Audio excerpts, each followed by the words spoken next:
Assalamualaikum warahmatullahi wabarakatuh.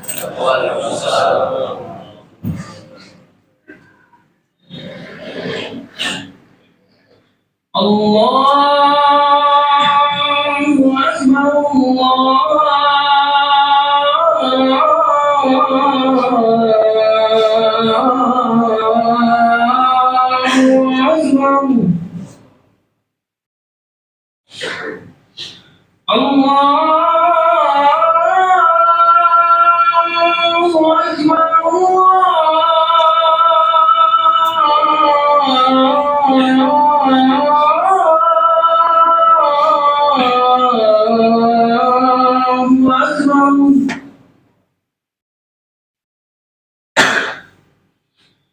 أشهد أن لا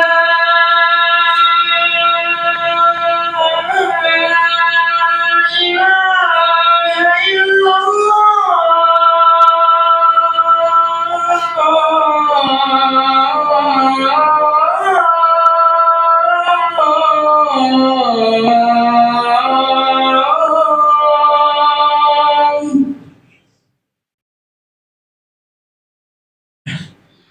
أشهد أن لا إله إلا الله.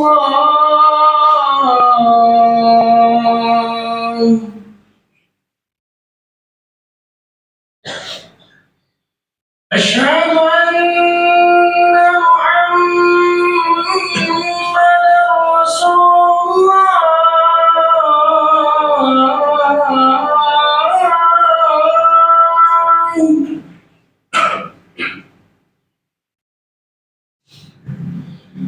أشهد أن محمدا رسول الله.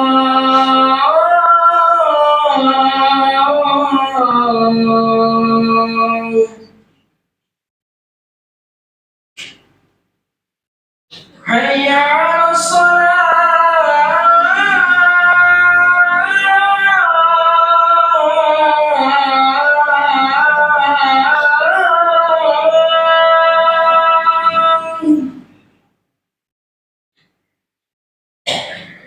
حي على الصلاة.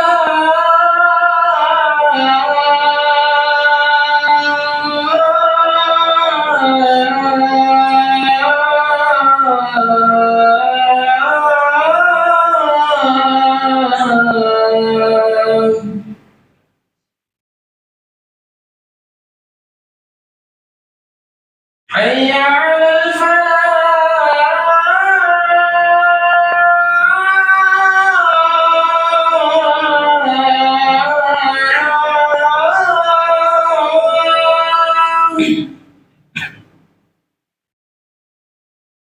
حي على الفلاح.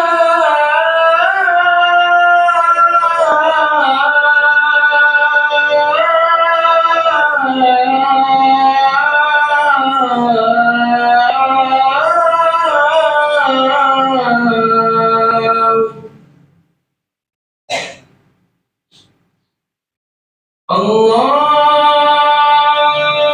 أكبر،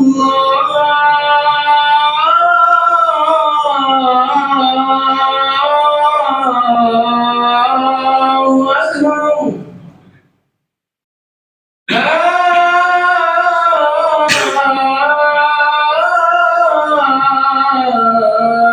إله إلا الله.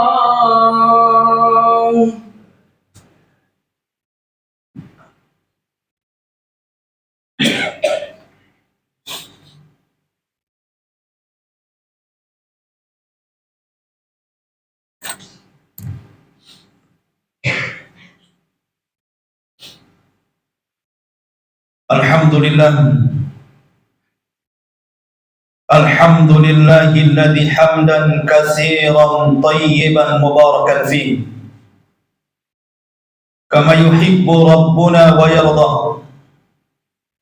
Ashhadu an la ilaha illallah wahdahu rabbi la syarika lah وأشهد أن محمدا عبده ورسوله الذي لا نبي بعده. فقال الله عز وجل في كتابه الكريم بعد أعوذ بالله من الشيطان الرجيم: يا أيها الذين آمنوا اتقوا الله حق تقاته ولا تموتن إلا وأنتم مسلمون. يا أيها الناس اتقوا ربكم الذي خلقكم من نفس واحدة وخلق منها زوجها وبث منهما رجالا كثيرا ونساء واتقوا الله الذي تساءلون به والأرحام إن الله كان عليكم رقيبا. أما بعد معاشر المسلمين أوصيكم ونفسي بتقوى الله فقد فاز المتقون. وأصلي وأسلم على سيدنا محمد وعلى آله وصحبه أجمعين. Ma'asyiral muslimin, sidang jamaah Jumat yang dimuliakan Allah Subhanahu wa taala. Sebelum khatib menyampaikan khutbahnya, biasa khatib menyampaikan wasiat untuk khatib pribadi dan tentunya untuk jamaah sekalian. Marilah kita senantiasa meningkatkan ketakwaan kita kepada Allah Subhanahu wa taala. Kemudian tak lupa memperbanyak salawat di hari Jumat. Allahumma salli ala sayyidina Muhammad wa ala alihi wa sahbihi ajmain. Ma'asyiral muslimin, jamaah Jumat yang dimuliakan Allah Subhanahu wa taala. Nabi sallallahu alaihi wasallam bersabda dalam sebuah hadis yang dikeluarkan oleh Ahlus Sunnah. Kata Nabi sallallahu alaihi wasallam, yaumu Arafah wa yaumun nahri wa ayyamut tasyrik iduna ahlal Islam. Hari Arafah dan hari kurban ataupun Idul Adha serta hari-hari tasyrik adalah hari raya kita kaum muslimin. Bahkan di zaman Nabi sallallahu alaihi wasallam, Nabi sallallahu alaihi wasallam pernah menegur Umar bin Khattab radhiyallahu anhu dan mengatakan, liya'lamal yahud wan nasara anna fi dinina fushatun. Wahai Umar, biarkan mereka bermain-main dan bersenang-senang, supaya orang-orang Yahudi dan Nasrani tahu bahwa dalam Islam itu ada hari raya. Kita sedang berada di permulaan hari tasyrik. Artinya kita masih sedang dalam kondisi hari raya. Tentu yang namanya hari raya, kita harus berbahagia. Dan hari raya kaum muslimin berbeda dengan hari raya di luar daripada Islam, yang cenderung hura-hura dan juga bermaksiat. Tapi hari raya dalam Islam penuh dengan ibadah, karena dimulai dengan ketaatan kepada Allah Subhanahu wa taala, baik Idul Fitri ataupun Idul Adha. Idul Fitri tentunya dimulai dengan puasa dan juga menghidupkan 10 malam akhir Ramadan. Kemudian kaum muslimin disuruh merayakan dengan Idul Fitri. Begitu juga Idul Adha, dimulai dengan berbagai macam ritual ibadah sejak tanggal 1 Dzulhijjah sampai kepada hari Arafah, kemudian puncaknya kemarin Yaumun Nahri, dan kita tetap masih berhari raya hari ini.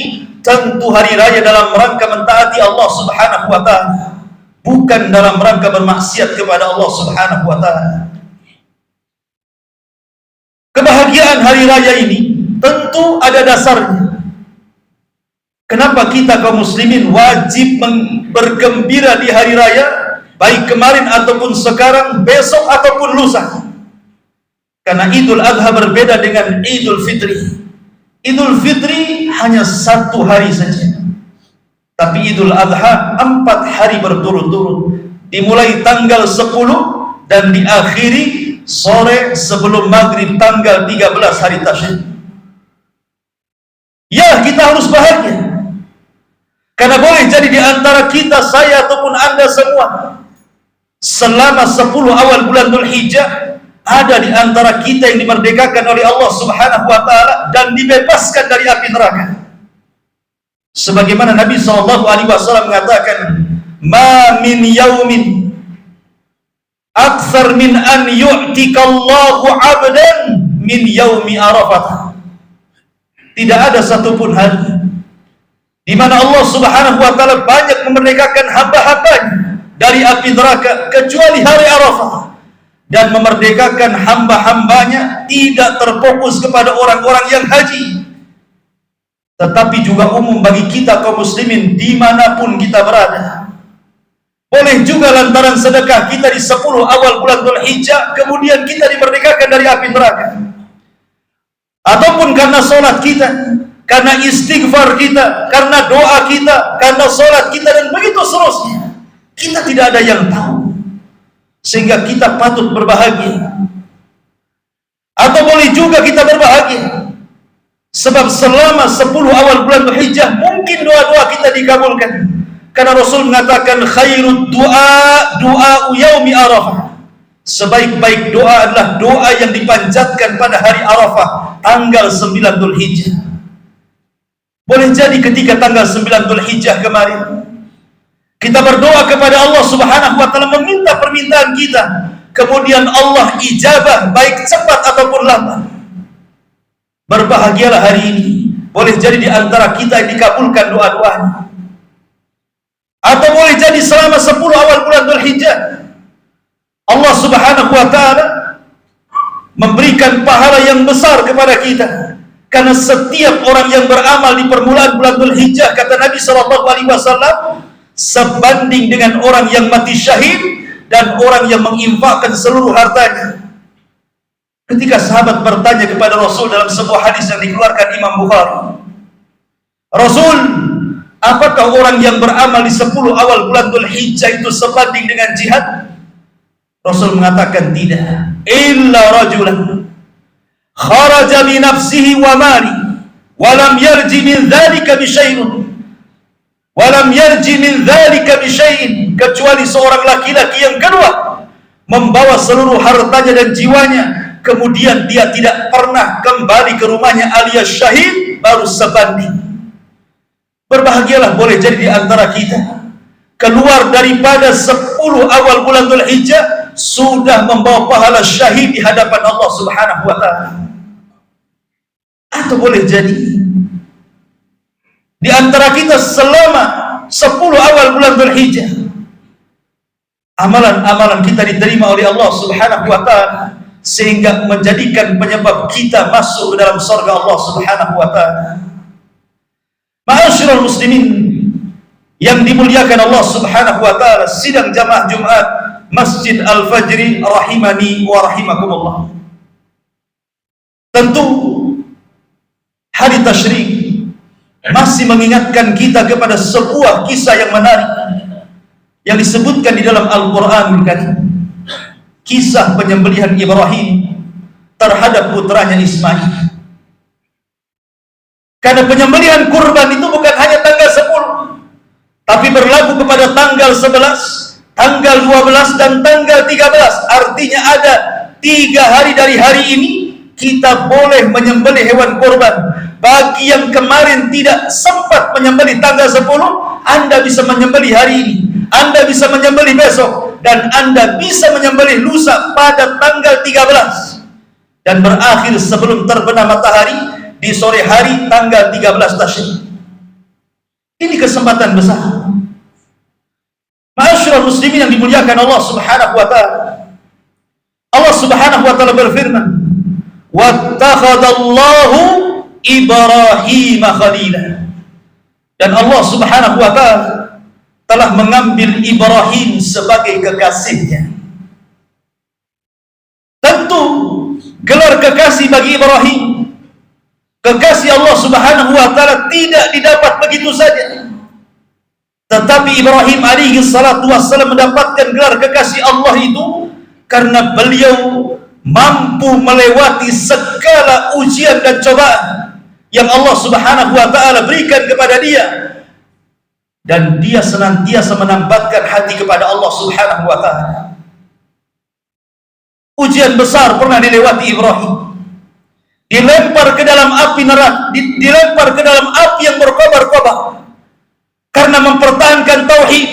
Kemudian dia pun mengatakan hasbunallah wa ni'mal wakil, cukuplah Allah subhanahu wa ta'ala sebagai pelindungku, karena dia sebaik-baik pelindung. Akhirnya Allah subhanahu wa ta'ala selamatkan Ibrahim dari ujian berat ini. Kemudian yang kedua, diuji lagi. Allah perintahkan Ibrahim untuk meletakkan putranya Ismail yang masih baik dan juga istri tercintanya Hajar, padahal bertahun-tahun Ibrahim sehingga usianya sudah tua menginginkan keturunan. Setelah Allah subhanahu wa ta'ala anugerahkan keturunan Ismail, tiba-tiba kemudian Allah menguji Ibrahim untuk meletakkan kedua manusia mulia ini di sebuah padang yang kering kelontang, di sebuah lembah. Tidak ada manusia, tidak ada binatang, tidak ada tumbuhan. Biwadin ghairi zar'in inda baitikal muharram, di sebuah tempat yang gelap Baitullah Al-Haram akan ditegakkan di situ.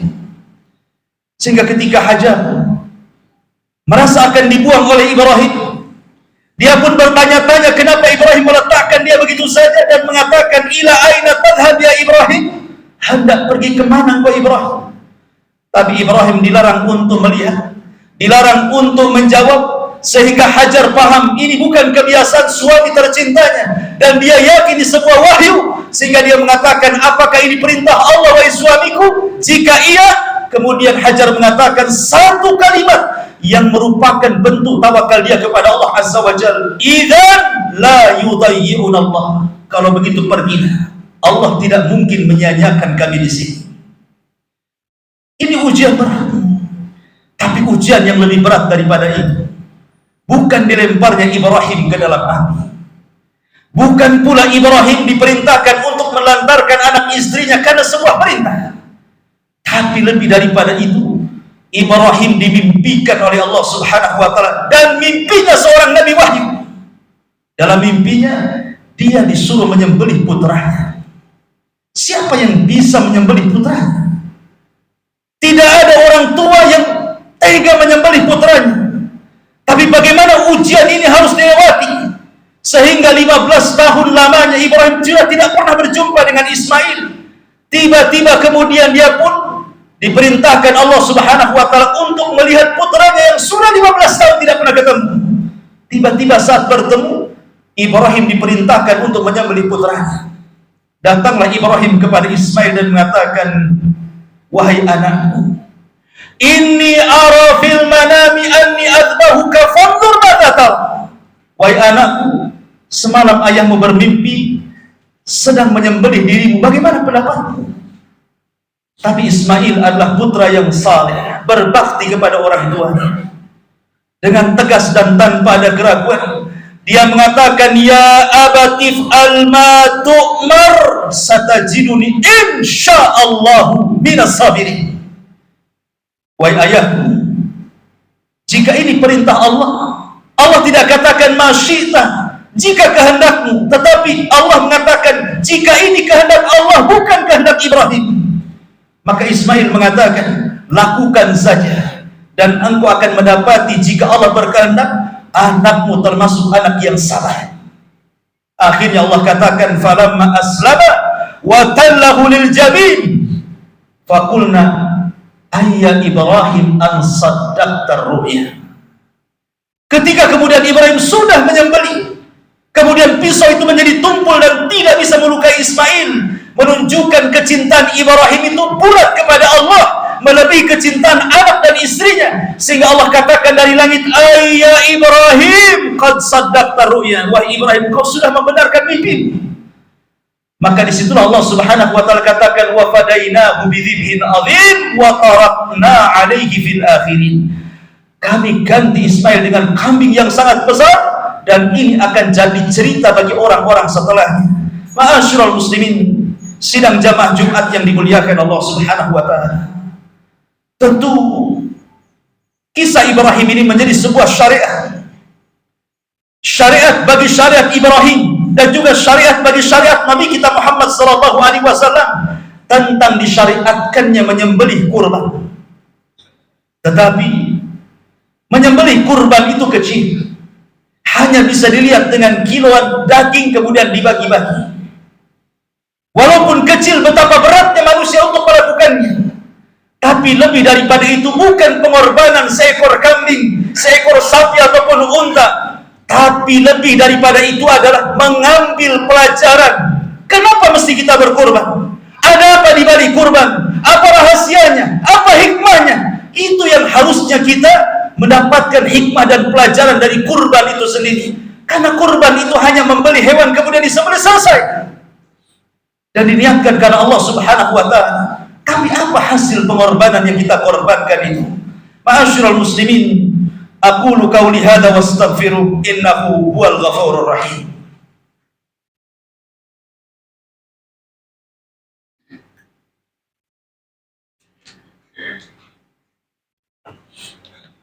Bihamdillah wassalatu wassalamu ala Rasulillah wa ala alihi wa sahbihi wa mawalah wa la hawla wa la quwwata illa billahi wa ba'd. Ma'asyiral muslimin, ittaqullaha haqqa tuqatih wa la tamutunna illa wa antum muslimun. Di antara hikmah kurban yang pertama adalah al-inqiyadu tamu lillah. Dalam kisah Ibrahim, penyembelihan Ibrahim kepada Ismail adalah ada pelajaran besar. Kita diajarkan ketundukan, kepatuhan yang mutlak kepada Allah Subhanahu wa taala. Apabila Allah Subhanahu wa taala memerintahkan sesuatu kepada kita, maka katakan seperti isyarat Ibrahim, sami'na wa ata'na. Dengar dan taat tanpa ada keraguan. Karena betapa banyak perintah-perintah yang sampai ke telinga kita, yang sudah jelas-jelas perintah itu dari Allah, bukan dari manusia. Sementara kita tidak mau mendatangi perintah itu dan tidak mengatakan sami'na wa ata'na, tapi kita katakan sami'na wa asayna. Contoh yang sangat ringan saja. Panggilan azan 5 waktu. Itu bukan panggilan muadzin. Ya, hakikatnya itu panggilan muadzin. Tapi sebenarnya itu panggilan Allah Subhanahu wa taala. Di mana muadzin ini sudah berteriak-teriak hampir di semua corong masjid, hayya 'alas salat, hayya 'alal falah. Mari kita salat, mari kita menang. Tapi betapa banyak kaum muslimin yang terpanggil dengan panggilan Allah Subhanahu wa taala ini. Sedikit sekali kaum muslimin yang mereka mengatakan sami'na wa ata'na, kami dengar dan kami taat, kemudian berangkat ke masjid.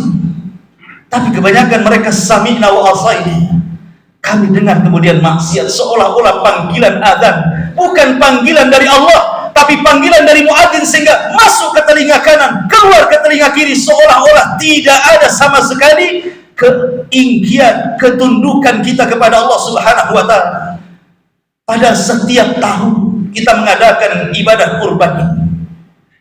Baik Anda yang berkorban atau yang menyaksikan kurban atau yang mendapatkan daging kurban, tapi tidak pernah mengambil ibrah pelajaran dari ibadah kurban ini, bahwa harusnya setelah ibadah ini kita makin lagi tunduk kepada Allah Subhanahu wa taala, dan setiap perintah ataupun larangan semakin kita mengerjakan dan semakin kita menjauhi. Sami'na wa ata'na. Ini yang pertama. Yang kedua, ada pelajaran besar dari pengorbanan ini. Apa itu? Meletakkan kecintaan hanya kepada Allah Subhanahu wa taala. Meletakkan kecintaan hanya kepada Allah, di mana Ibrahim alaihi salatu wasallam tidak peduli apakah yang disembelih putra kesayangannya.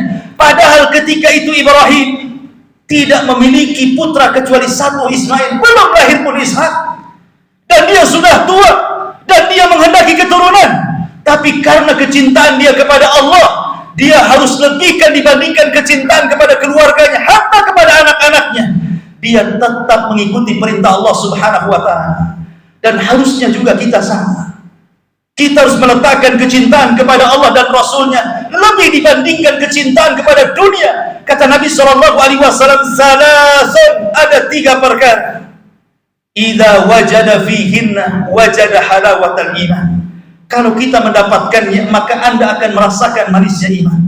Salah satunya ayyakunallah wa rasulahu ahabba ilaihi mimma siwahuma. Hendaklah Allah dan Rasulnya lebih dicintainya dibandingkan selain keduanya, dibandingkan hartanya, dibandingkan keluarganya. Kalau Allah sudah memerintahkan sesuatu, maka cintailah Allah melebihi kecintaan kita kepada keluarga kita. Apabila Rasul memerintahkan sesuatu, cintailah perintah itu melebihi kecintaan kita kepada yang lainnya.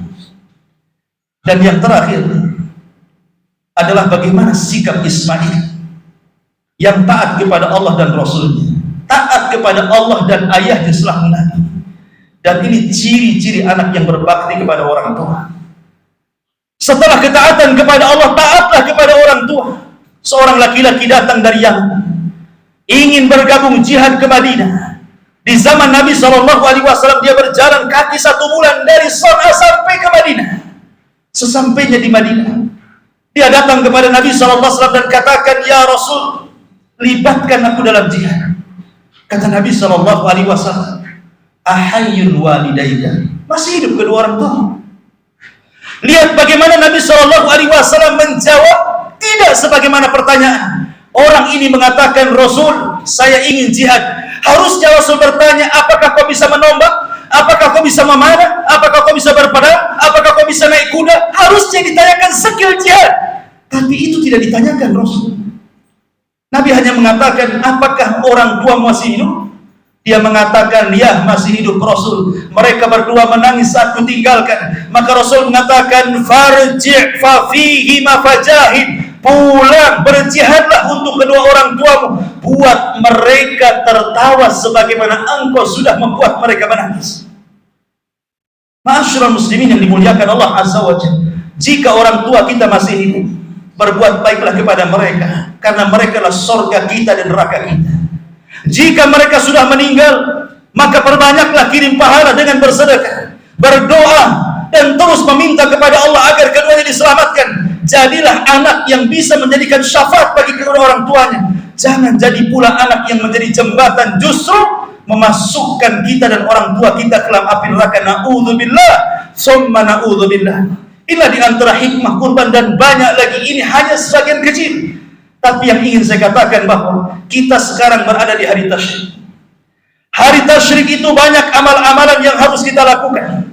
Nabi SAW mengatakan, "Ayyamu tasyrik, ayyamu aqlin wa syurbin wa dzikrillah." Hari tasyrik itu hari makan, hari minum, dan hari berzikir kepada Allah Subhanahu wa Ta'ala. Kalau di bulan Ramadan, ketika kita menahan lapar, ketika kita menahan haus, itu merupakan bentuk ibadah kita kepada Allah yang disebut dengan puasa. Justru sekarang terbalik. Kalau kita makan hari ini, minum hari ini, makan dari daging-daging kurban, justru kita berpahala. Dan kalau kita puasa, justru kita berdosa. Karena ini hari raya Id. Beribadahlah dengan makan dan minum. Tentu tujuannya adalah untuk berzikir kepada Allah Subhanahu wa Ta'ala. Dan zikir di sini mencakup 3 perkara. Pertama, membaca Al-Quran. Perbanyaklah di hari-hari tasyrik membaca Al-Quran. Yang kedua, salat. Perbanyaklah melaksanakan salat sunnah selain daripada wajib. Dan yang ketiga, bertakbirlah dan berzikirlah. Setiap salat wajib, nanti setelah kita melaksanakan salat, kita disunahkan untuk takbir muqayyad, takbiran setelah salat wajib.